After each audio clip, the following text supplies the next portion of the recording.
everyone. Thank you so much for joining us today, and welcome to our practical demo, how to use service management to address business needs at scale. My name is Melissa. I'm on the marketing team here at Ivanti, and I will be your host MC for the webinar. Our presenter today is Brian Lai. He's going to be a channel solutions strategist here at Ivanti, specializing in enterprise service management. And so with that, Brian, I'm going to kick it over to you. All right. Thanks, Melissa. Okay, so I do have a few slides to kind of introduce today's topic. And so the first slide I have here is really about Ivanti's portfolio. We have a plethora of different platforms that we offer. I'm focused on the service and asset management side of the house. We do have a security group of specialists who handle products like RiskSense, Mobile Iron, unified endpoint management. And so, you know, there are a lot of products that are part of our portfolio, but today I'm just focusing in on the service and asset management side of the house, and that's what I'll be covering. And so if I double click into sort of our service and asset management, you know, what do you get? So our platform that I'll be talking about today is called Neurons for ITSM and ITAM. Kind of the evolution of our ITSM platforms. You know, we've acquired products like Heat and Sharewell, and now we really combine the best of both worlds to make a enterprise ITSM and ITAM platform. So everything you see in this slide, all these bullets are included. The only one that's not is the top right here, the Neurons for Discovery. And so I'll talk a little bit about that, but in terms of our platform, we have a CMDB. We have an asset database. And so you can track the asset life cycles. You could tie the configuration items and assets to incidents, problems, changes, etc. But then, you know, it's a matter of how do we get those assets in the CMDB, in the asset database, and that's where our Neurons for Discovery comes into play. So we do have an agent and agentless discovery tool that can go out and find what's on the network, what's on the wire, and bring that data into the CMDB. Now, you don't have to use our discovery tool. We also integrate with other best-of-breed discovery tools. So if you have Microsoft Intune or the old SSCM or Jamf or these other asset discovery platforms, we can integrate with those and bring those into our CMDB. And a lot of times it's a combination of having multiple tools feeding to that CMDB to give you that single pane of glass. So maybe you have some data center assets coming from one data repository. Maybe you have Max coming in from Jamf. You know, we can feed all that data in. And then on top of that, you know, these different items that you see here, like I said, are included with the platform. They're not separate modules. You don't have to buy a separate add-on for change management, etc. These are all bundled with our platform. It's up to you which pieces you use, which processes, what applications.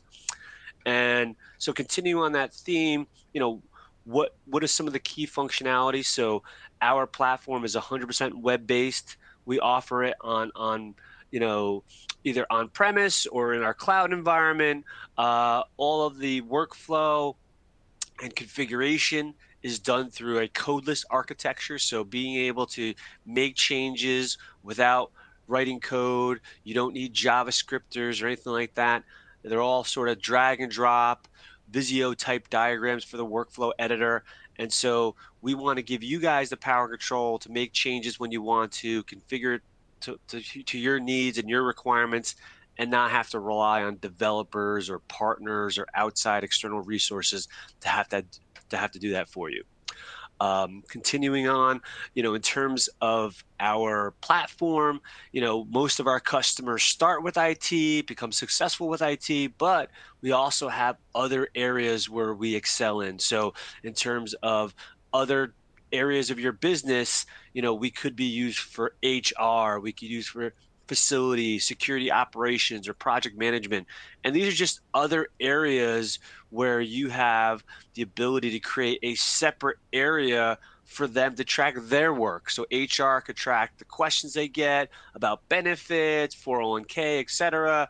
If you have, different facilities and your facilities team wants to track their work orders or preventive maintenance, our platform is more than just an IT ticketing tool or help desk tool. It is an enterprise service management. So a lot of our customers go beyond their traditional ITSM or IT stack. And then, in terms of project management, security operations, those are extensions of IT so that security operations, they could have their own area to track all the security events and incidents, IT projects and the life cycles, the demand, those project tasks. Having that in a centralized system helps when we're trying to measure the work, or how much our resources are available for tasks, change requests, projects, etc. Having it in the one platform, we can see that a lot easier. All right, and then just a couple slides to kind of just round out before I get into the presentation. We are certified for ISO 27001, SOC 2. We go through this annual attestation every year. So being a security company, we need to make sure that obviously our platforms are secure. We also are GDPR, FedRAMP compliant. And so, we check the boxes for our security. All right, and then let's see. I think I have just a couple more slides before I get into the demo. Why Ivanti? Why people choose us? I'm not going to go through each of these bullets, but some of the things that I think are important.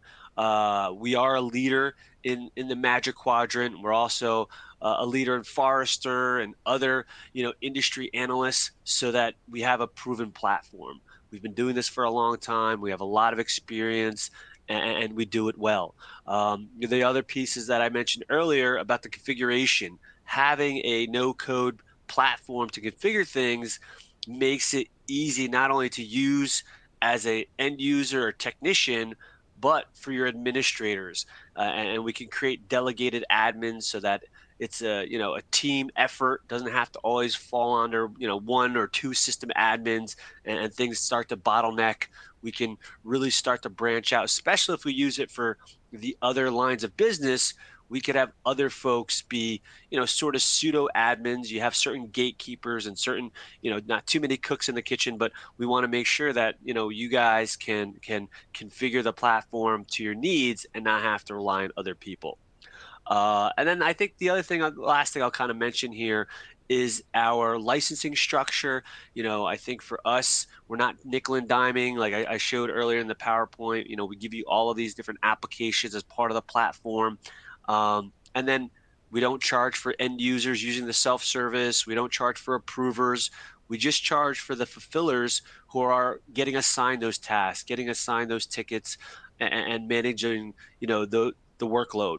So, and with that, we offer both named and concurrent. So you can mix and match between the two. You're not just stuck with, hey, I have to buy named license for everybody, but this person only comes in the system 5 minutes a week or a month, and they still get dinged with a license.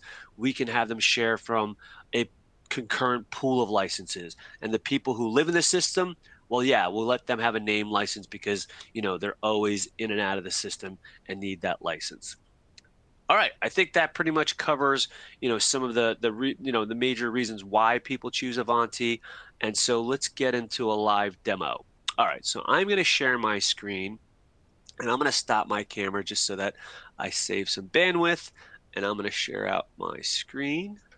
All right, perfect. Thanks, All Ryan. right, so the other thing that I've noticed with this, webinar is that if you want to make the screen bigger, and for me, it's in kind of my upper right-hand corner, there's a little icon, like a little rectangle with an arrow pointing to the left.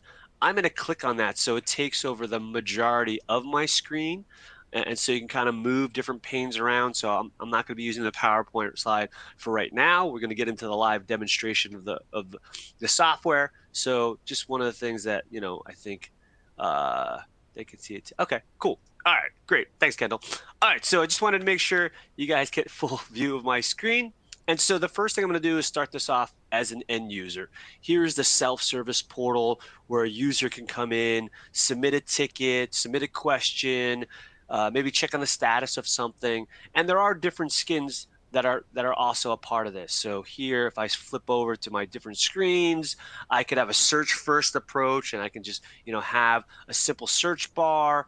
If I flip over my other screen here, you can also have different portals for the different types of users. So I mentioned earlier where a lot of our customers start with IT and then maybe branch out to other departments. So if I did use this for security operations or HR facilities, as I click on these different menu items, they could have their own self-service portal. So it's not just one for everybody. Unless you want it that way, you one-stop shop, that's fine too. You could have it, each one has its own portal. So if I kind of flip through HR or facilities, you can kind of see it creates a different landing page. And so they could have their own sort of web page for what they want to deliver to their users. All right, so if I flip back over to my other portal here, I'm just going to do a simple search. So I could say, yeah, okay, I'm an end user. I have a problem with the VPN. I'm working from home today. I start to type in what I'm looking for. And now this will show service catalog items, different types of requests. Here's a knowledge article. So if this is the error that I'm getting, I can click on this knowledge article. And now I have step-by-step instructions. I have embedded screenshots. I might even have a embedded video. So this is a rich text editor. So that you can, again, put whatever information you want in here, make it as simple as possible. And now this is the end user view. So we have simple, how-tos, answers to frequently asked questions, maybe attached documents.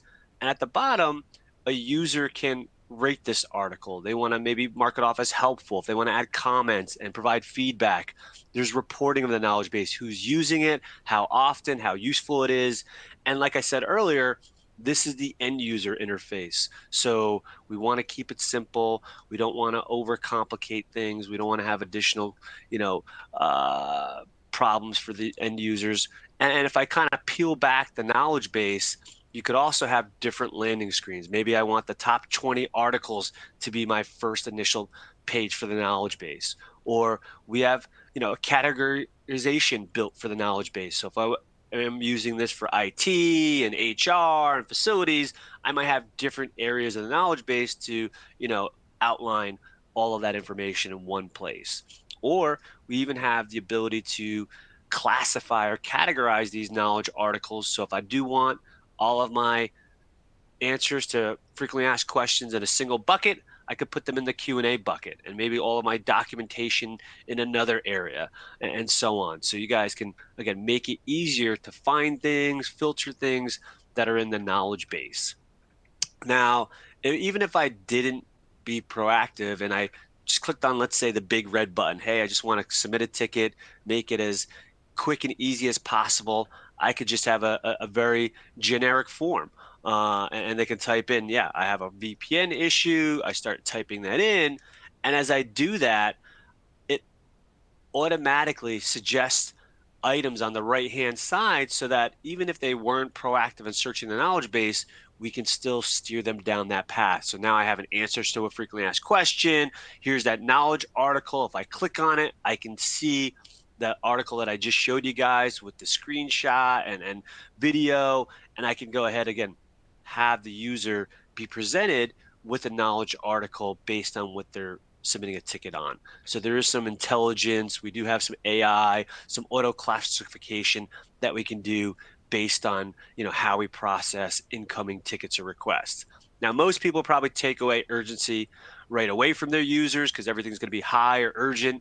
But again, this form is totally up to you, totally configurable. And this is sort of my catch-all form, my simple, hey, if they want to attach a file, make it as easy as possible to submit a ticket, that's what this is utilized for. Versus if I go into my service catalog, this is where I have a menu driven for IT. And again, this can also have different look and feel. So here I have, these different blocks to kind of represent my service catalog. If I flip over to my other portal, if I'd rather have sort of a card look and feel, we can go ahead and create a card sort of catalog for our service catalog. And so again, the portal, this all is driven through point and click, drag and drop screens. So again, an administrator doesn't need to know Jelly or any sort of web development. We have a very, out of the box portal, and you can configure it with your own look and feel through our admin editor. All right, so here I'm in the catalog just to kind of show an example. If I click on this, let's say address change, here's where I could see I have a form that's built out. And so our service catalog has over 160 service requests built into it to start right out of the gate, so that when somebody's building and utilizing our platform, they don't have to start from scratch and add every single type of request. A lot of it, from our experience, we've now built it, those best practices, those ITIL frameworks, we've now embedded it into our platform, and it's up to you what you want to use, what you want to configure, what you want to modify. All that is configurable. And so here, I can fill out the information and put all the details in, and I have a simple, form for my address change. Versus if I go off and let's say I type in something a little bit more involved, I could say, yeah, I have a new employee. I want to go ahead and search for what I'm looking for. So it does a Google-like search lookup. I pick my new employee setup. And now, again, this form is an out-of-the-box form, but you're going to be able to configure it however you want. I have a drag and drop form editor. And for now, I'm just going to have it fill in my sort of details, do a sort of quick autofill, so I don't have to fill these in from scratch and waste time typing it in. But there also can be intelligence into this form. So a lot of times when we're implementing Ivanti, we take on onboarding, offboarding, other sort of moves, adds, and changes that has a lot of workflows, has a lot of tentacles, and in a lot of organizations they can be, very manual. They could be, it takes a long time to get, an onboarding request done. Well, with our platform, we can go ahead and create some automation as a part of it. Some of this detail might not just be manually filled in by a hiring manager. This can also come from an HRIS system. So some companies use Workday or UltiPro or ADP. We have connectors and integrations with those platforms. So when HR brings on a new employee and they, accept their offer letter, this data can come from that other HR platform too. And a lot of people will have automations into their HRS system too. All right, so for now, I'm going to say, okay, I have a start date. Now we have a 2-week buffer that when we have an onboarding request, we need to get all the sort of equipment and applications set up and account access. So we buffer in 2 weeks. So now I can go ahead and kind of put that out there and put in some constraints so that somebody can't just say, yeah, I need this tomorrow. Well, that's not going to happen. Unless maybe you have certain rules around it, maybe VIPs or whatnot. For now, I'm going to choose, let's say, the first week of June. This person's going to start. I can bring in locations and any detail from, let's say, Active Directory or an LDAP directory. I also have some information here that I'm capturing through dynamic selections. And so what I mean by that is if I select, yeah, this guy needs a computer. Okay, what type of computer does he need? Is he going to be at our corporate office on the help desk? I'm going to go ahead and just get him a tower, a desktop, and now I can go through and I can select those items that he needs. Versus if I said, you know what, this guy's actually going to be a field tech. He's going to be bouncing from location to location. I'm going to get him a notebook. Now my options dynamically change. I don't have to have one form that fits all, and there's 50 choices that don't mean anything half the time. I can now cater it based on the user, based on the new hire, the profile, or what department they're going to be a part of. That can drive what options appear, what conditions are met, and what's really required based on that new user. So for now, I'm going to say, yeah, this guy needs a port replicator, he needs a hotspot, and all these sort of things that he might need. On the right-hand side, you could also notice that some of these items can also be part of like a chargeback or showback. Like, okay, great, you want this for this user? Here's where it's going to cost the organization or maybe their cost center. Now, again, you don't have to have costs associated with any request, but it is an option as part of that service request. All right, so I could fill out any details, check boxes, drop downs, etc. For now, I'm going to speed things up. I'm going to go ahead and just review, what I, put in. Yep, okay, I'm good. I'll submit it off into our workflow. And so at this point, the only couple things I want to point out here is I have, announcements at the top. So if there's any sort of alerts, or if there's outages, I could have those flash across my screen. I can allow a user to say, hey, yeah, me too. If I wanted to go into facilities or HR, again, they could have their own catalog and their own look and feel. We do have a chat feature that's built in. Here, I'm just going to view, let's say, one of my tickets. This one I'm an approver on. So if there's, again, a user that is part of an approval workflow, they don't need a paid for license. They could be an end user and they can approve things. And so really any sort of workflow that requires approval doesn't have to, ding you for every single approver and cost you a license. We do allow unlimited end users. It's part of the platform, and you can, just make anybody an approver. All right, and then lastly, I also just want to mention one of my other portals is I also can even leverage. We have a chat bot. So if we're going into the world of AI and want to have a bot that can answer questions and submit requests or create a CRM account, we do have that ability within our platform. So we do have a chat bot that can be turned on as part of the self-service portal.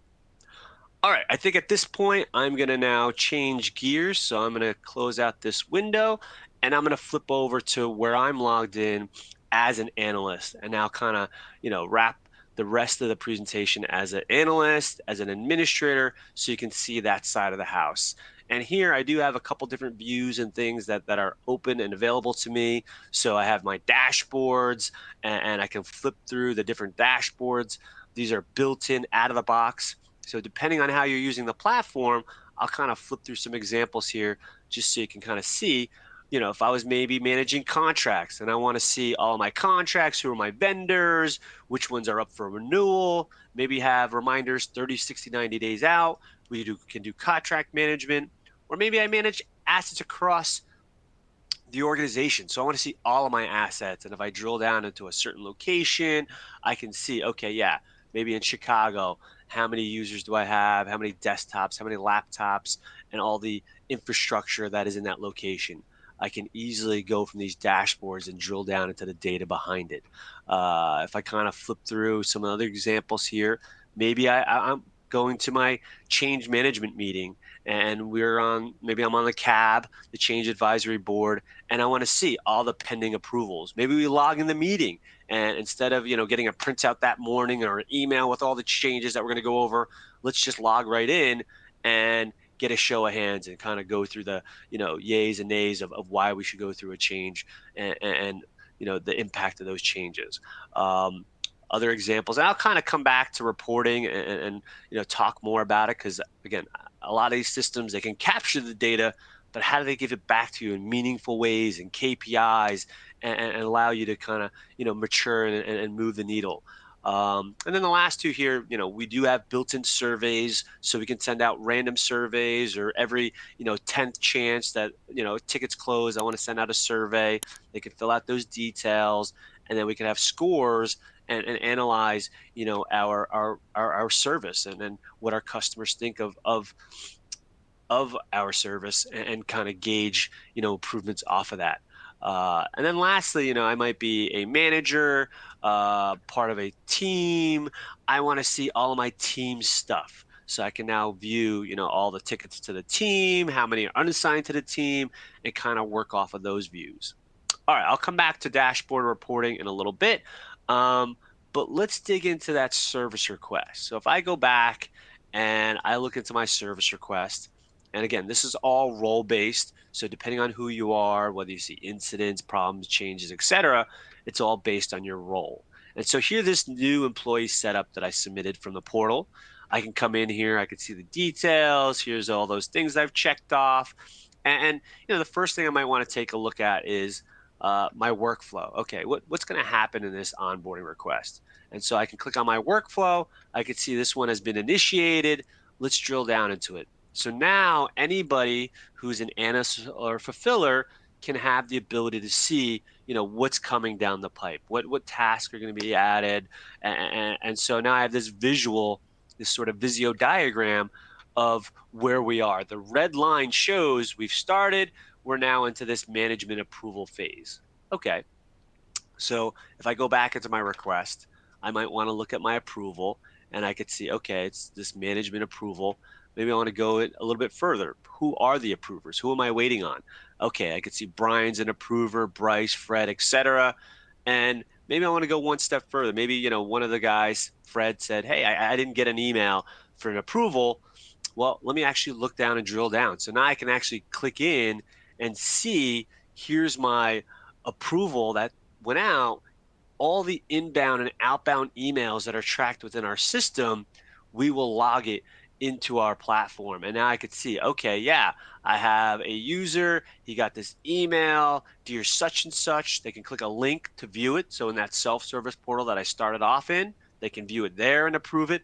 Or right in the email, here's a copy of the email. There's buttons in the email that allow them to approve or deny directly through email. So probably the easiest, most convenient way is that people can just approve via email if they wanted to. And again, it could be based on each approval, what type of workflow that you want to allow. All right, so I'm going to go back, and instead of me waiting for the approval, I'm just going to override it. So instead of waiting for an email response, I'm just going to save some time. I'm going to push it through because I have that ability, that security right. And so it still documents that I did it when it happened. And in a second or two, we'll start to see tasks get added onto here. So once it's been approved and we've, put it through the workflow, well, now I see there's 4 additional tasks. So now, based on my workflow, it added these various tasks. And if I ever want to go back and again, drill down to the workflow again, see what's coming up again, I can click in and take a look at that workflow engine. Now we could see we've traversed, we've done the approval, now kicked off these tasks. When these tasks are completed, this next series of things might happen, or next set of tasks, all dependent on what is part of your onboarding process. And again, those could be, set up very easily. And that's what I'm going to drill down into in just a moment, just to kind of show that, ease of use. So here, I'm going to kind of open up the hood and dig into what we call our request offerings. So if I come into my request offering, this is where I was talking about. We have over 160 of these service requests, incident requests that have workflow behind it that are built in out of the box. You can, again, copy them, modify them, add your own, delete any ones that you don't like. And so, again, we give you something to start with to make it easier to get rolled out.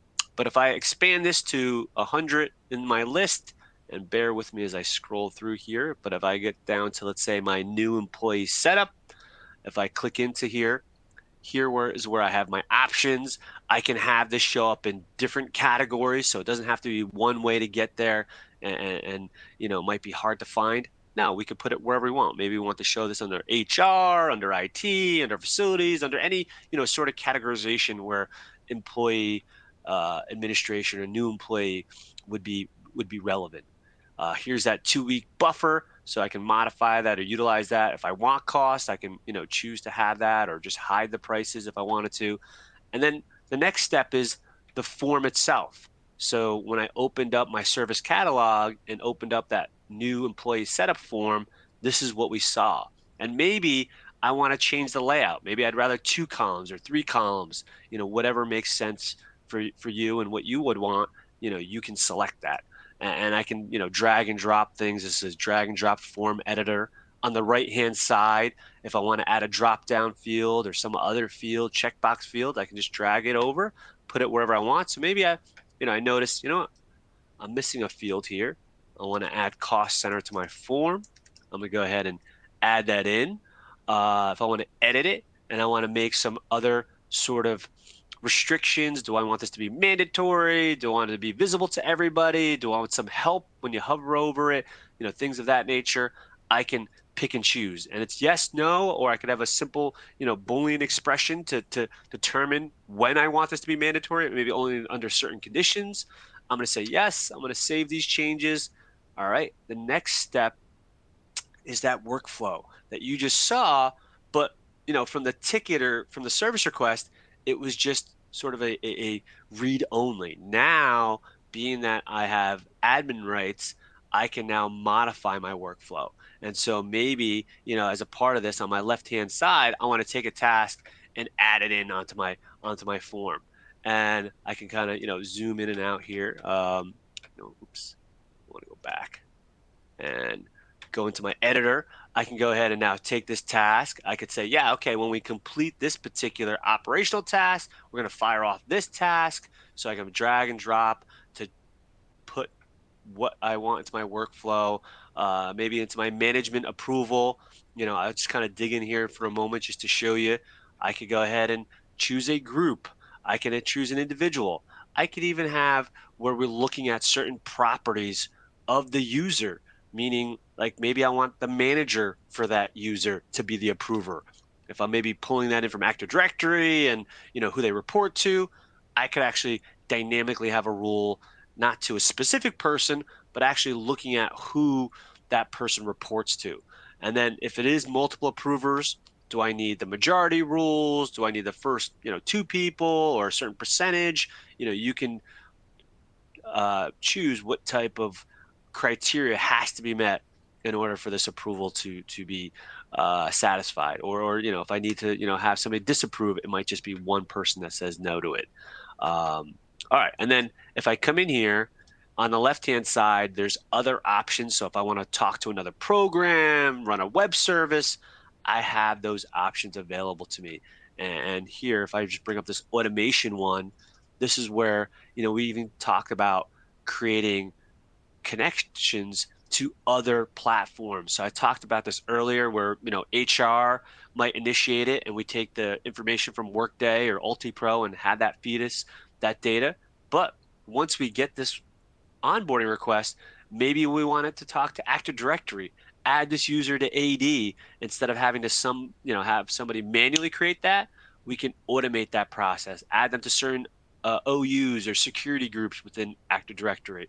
Or if they're a salesperson, maybe I want them to have a Salesforce account. We can start to, again, automate certain tasks that are redundant, that we can communicate with these other platforms and make those available. Now, I like to point this out as a differentiator. So right now, I'm in this request offering where I can, make workflows and things like that. But when it comes to publishing them and making them available, we could lock it down to just my admins. So this little wrench here takes me to the admin console. And that's where I modify like user roles. I can, again, create workflows in here. I could also set up different types of connectors and import data, etc.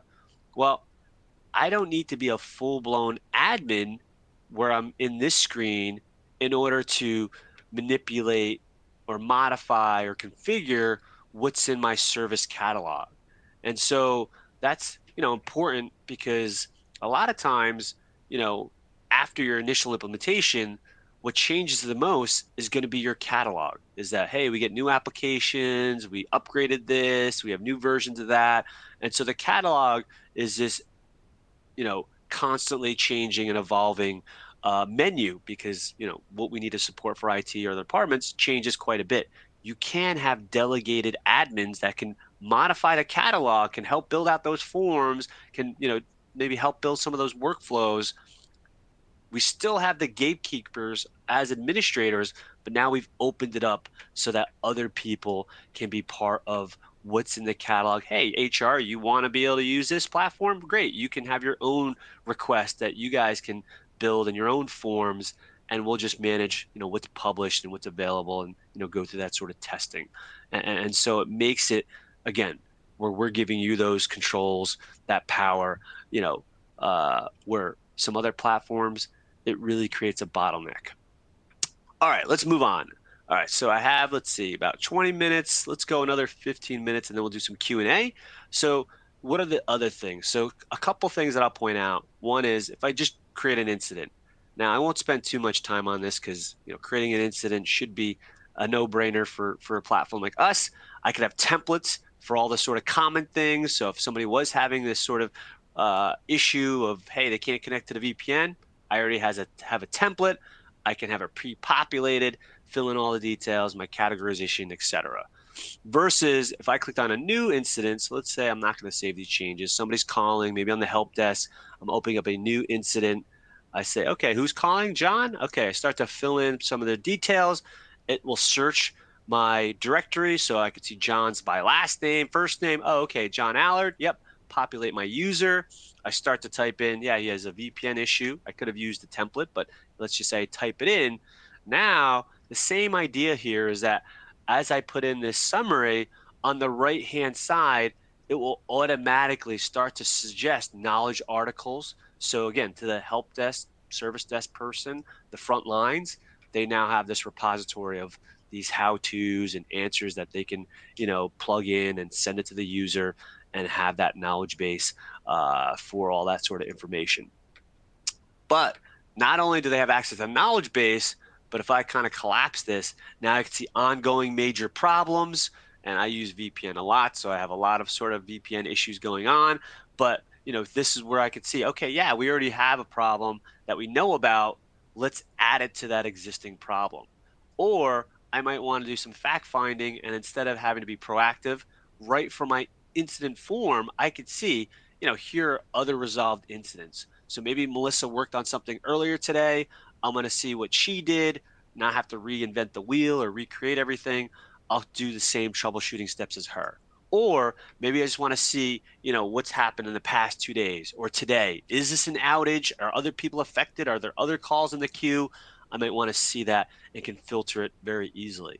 And so maybe I just want to see what are the other active ones. And I have 134 active VPN issues. I must have a major problem, and I can start to promote it. So this is where, again, I can even declare this as a master incident.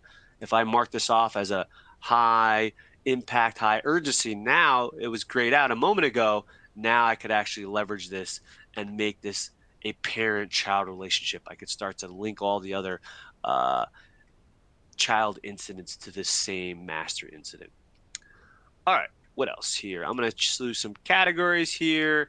I showed tasks earlier from the new hire or onboarding. So again, I could have multiple tasks if I needed to.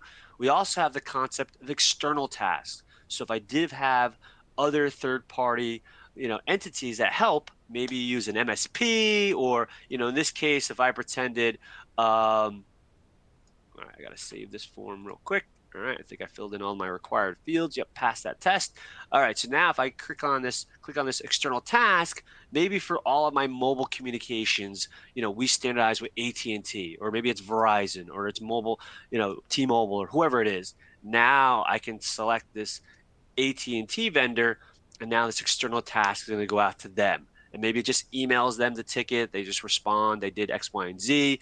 If they're an integral part of my IT staff, maybe they're an MSP that handles all level ones. Well, you'll probably want to give them a login so they can actually use this system and update the tickets accordingly. All right. And then, a couple other little things here. If I went in and I said, what, show me all of John's stuff. I want to link his asset.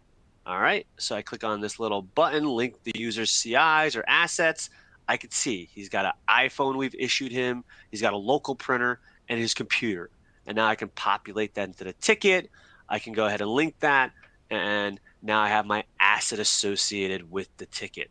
If I go ahead and just kind of drill down and I want to look at that configuration item, that asset, here I could see here's this computer. And if I go to it, this is where I have the details of, John's computer. And this is what I was talking about earlier in the PowerPoint, where I could have this detail come from our discovery tool, or we can link to other discovery tools, other asset discovery tools out there. And maybe even have, like I said, a combination of multiple data feeds coming in from these other asset resources and populating into our CMDB. So here I have, some of my details that I know about. I have my discover details that I can, have for my discovery tool. And that shows, what applications, what installed software is on there. That's all coming from our discovery. And then, all the other things like incidents, problems, changes that I could see that historical record. I could see, what's changed. Now I'll click on this Neurons button. This opens up my other platform that does do discovery, that has things like patch management, some of those other applications that were part of our portfolio. We are starting to roll them into this Neurons cloud infrastructure, so I can do a lot more uh, right at my fingertips. So now I have my digital experience score. I might want to do remote control. And again, that's not the focus of today's demo, but wanted to just show you that this is an extension and we have them integrated. And I will at least just show this one thing because I think it is a huge benefit of ours, is that if I click on these connectors, I could see that we do have these other data sources that we can feed in from. So if I have CrowdStrike, maybe I order through CDW and I want to have those, purchase records in here, or we want to have Dell warranty because we're a Dell shop or we're a Lenovo shop, and I can go ahead and pull those details in.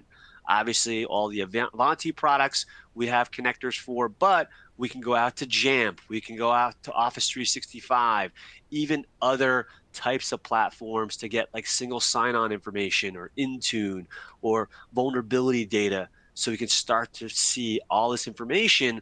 And we already have deduplication and normalization built in, so you don't have to do this manual, tedious process of taking these data sources, figuring out what's what. We do that for you. All right, but I'm going to move on in today's topic just to, again, kind of keep this rolling. If I go off and kind of come back into my incident, the other things that I can do from this asset side of the house is maybe I want to create a problem record. So if I have an incident and I see that there are a lot of people having this same issue, I can promote this into a problem record. And I could say, okay, yeah, this is a VPN issue that is a major outage or whatnot, and I could put whatever details, I could put my workaround, and I think the only required field here is my category, so I'll save this. So now I have my problem record that I've identified, and if I go into that problem record, I can now link all the other incidents. So if I come in here and I want to link all those other VPN issues, this is where I can go ahead and start to select them. And I'm just going to select them, a mass selection here, and just update those as incidents that are linked. Now they're part of this parent-child relationship. The problem, the major outage, is the parent, and all of the other incidents, other people affected by this, they're all of the child records or incident records. And the whole point is that I have a fix or update for this problem. I could have it automatically update and notify the users that are linked in those incidents. So giving you a single point of attack for any sort of major outage or problem, we can update the one and it could automatically update, email, close out all of those child tickets. All right, I won't have a ton of time to go through into like change management, but I'll bring it up just to kind of show if I needed this problem to be resolved with a change request, I can now move it along to that change cycle. And so here I can start to fill in information about this change if I wanted to. I think for now I'm just going to choose my cab review date and move it into a change request. But if I need a backout plan or any sort of test plan, those could be part of the change request. I could also use different change templates. So if there's common changes or standard changes, we could have those as a part of it. And then your traditional sort of ITIL types of changes, emergency changes, major, minor, significant. And we give you these templates, these workflows, but by no means are you stuck with them. You can, choose which ones are applicable. Maybe you have your own naming convention for change requests. That's totally fine too. All right, if I dig into this change request, I can now see, additional information. I can go ahead and, have a risk questionnaire. So, based on these answers, it might classify what type of risk this change is taking on. Does it happen during production hours? How many users are affected? Does it, affect critical applications, whatever? Again, these questions can be catered based on the type of change. You could have your own weight to them and your own workflow. But the same sort of onboarding workflow is just like how you build your change workflow. So we've taken those same properties and making it part of the platform. All right, so I'm going to move on from here, and we're going to talk a little bit about reporting. So if I come in here and some of these dashboards I showed earlier, I can go ahead and, if I have admin rights, I can start to make changes to these dashboards. So like I said, these are out-of-the-box dashboards. If you want to create your own or copy them to create new ones, it's totally up to you. But if I go into, let's say, that change dashboard I showed earlier, well, this is where I can, take things, again, move them around. It's, drag and drop. Maybe I don't want this to be in a pie chart. I want to edit this. Maybe I want to make it some type of pivot table or some type of stack type of chart. Or I'd rather have a line chart. Totally up to you. Do I want to drill down capabilities? What type of advanced sort of lookups do I want? Those are all just point and click to choose, who has that ability and what type of dashboards we have. And if I cancel out of here, I can look at, we have hundreds of charts, hundreds of different tables that are already pre-built. Plus, you can create your own widgets, your own tables through our editor. If I go into my analytic metrics, I could see other KPIs around my service desk, costing analysis. This is where we can start to see, how we're doing along certain KPIs. And on top of this, these are, our operational dashboards that are part of our platform. We also include what we call extraction, a BI reporting engine that is on top of our platform, which takes a snapshot every couple minutes of the data so that we can now have reports that aren't taxing your application server. We can have these scheduled to run. We could have it scheduled to email people, and all, done. And, I've got to just change the cycle here. And it's kind of refreshing through some of my favorite sort of dashboards. And you can also get our BI reporting server to be leveraged with other third-party reporting engines like Power BI or Tableau. And if I had this dashboard that I want to see on a scheduled basis, maybe I want to see this every week or every month, I can click on my scheduler, and now I could choose how often do I want to see this. Do I want this in a PDF format? Do I want this in Excel? And then, based on my format, do I want to see this every day when I come in, at the end of the week, first of the week, end of the month? I can choose, how often I want to see this, where I want it, and then where do I want it? My delivery. Is it going to go to a file share? Do I want to put it out to OneDrive or a Google Drive? Or we want it to land in a person's inbox or a group distribution list, and just say, hey, it's going to land in your inbox every Monday morning. You're going to see all of those pending, requests or whatever it might be that you want to see. All right. I think that pretty much rounds out my presentation today. I'm going to stop the sharing and let's see what type of questions we have. So I know I talked a lot, and covered a lot of the platform, but let's see what questions we have out there. Thanks, Brian. That was a lot of great information. Just so everybody knows, we will be sending out the recording of this presentation as well, just so you can go through it again and digest it, since there's a lot of great information in there. Looks like we did have a couple of questions.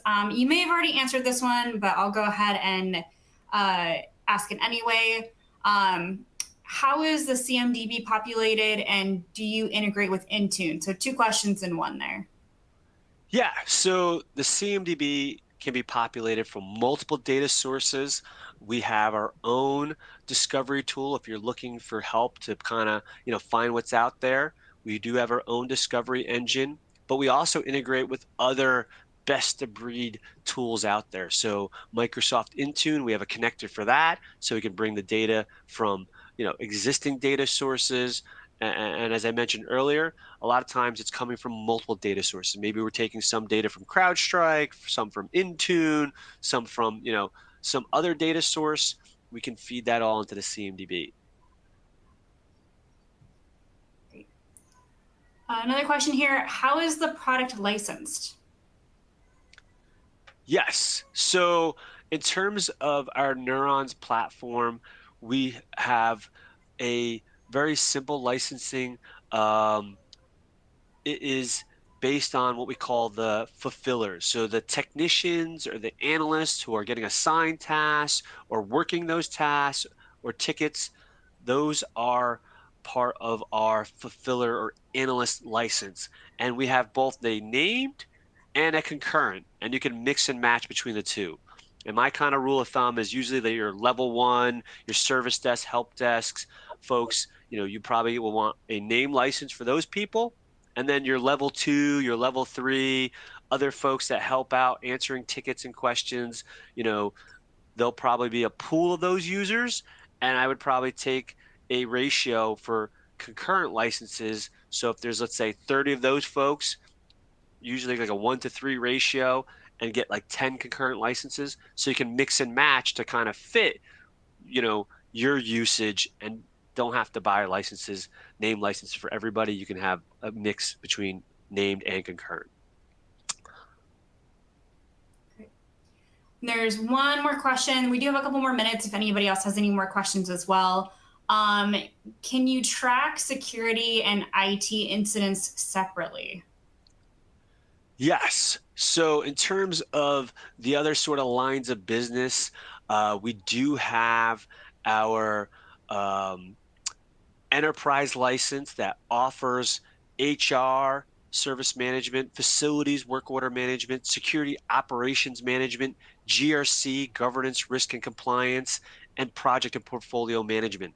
And so in each of those cases, we create a separate business object, like a separate table where we can now track those separately. So my traditional IT help desk tickets aren't commingling with my security incidents, because typically those are going to be more sensitive. I only want my security team to see those. And a lot of times those are coming from other integrations with your SIM tools, your monitoring tools, whether it's Rapid7, Tenable, et cetera. We can have those separated so only security folks would see those. Wonderful. And we actually did have one more question come in. As a fulfiller, can they have the platform up and running all day, not having to log in and re-log in due to timeouts? Absolutely. So that's what the name license is for, so that you have your own dedicated license, and it's based on your user login, meaning that I could be logged into my computer, I could be logged into the mobile app, I might have a tablet open, and I could be logged into all 3 of those devices with my login, and just keep it open all day, and not time me out. Versus the concurrent license, you typically want to put a timeout constraint on that, so that frees up a license, so somebody who forgot to log out or forgot to close out their browser isn't eating up a license that could be utilized by somebody else. So absolutely, you have your name license, which is perfect for that usage, where they don't get timed out or have to re-log in. Awesome. Great questions. Unless there are any other questions that come in, I think that concludes our presentation. Thank you all so much for joining us today. Brian, thank you so much for presenting today. If anybody has any questions, feel free to reach out to us, and we'll be sure to talk to you one-on-one with your questions. Have a great rest of your day, everybody. Thank you so much for joining. Thanks, everybody. All right, take care. Bye-bye.